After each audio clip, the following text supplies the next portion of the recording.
1. Good morning. Welcome to the Industrial Robot Convention. I hope you're enjoying it.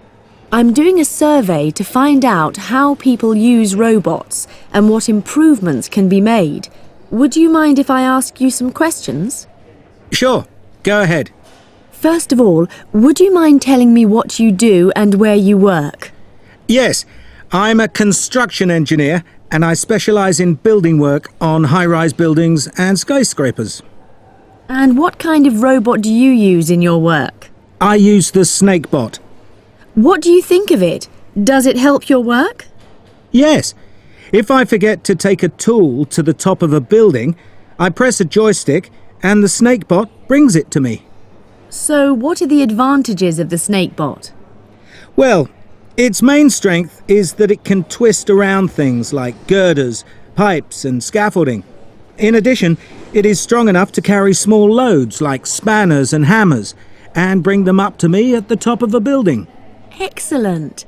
So, would you say that it has any drawbacks or disadvantages?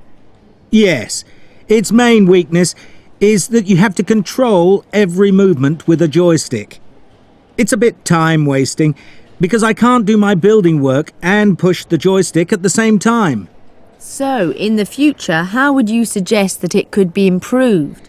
Well, I would suggest that you should design a voice-activated SnakeBot. Then I can shout to make it climb up to me. 2. Hello, welcome to the Industrial Robot Convention.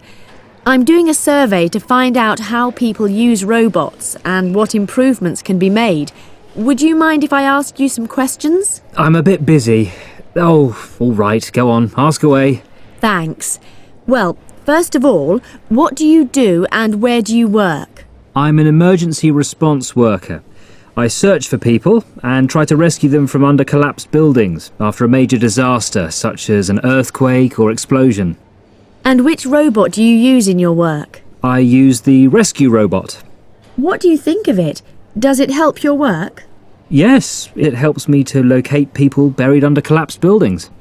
So, what would you say are its main strengths? Well, I would say it has two important advantages. First of all, it can access areas which are potentially dangerous for humans to go into.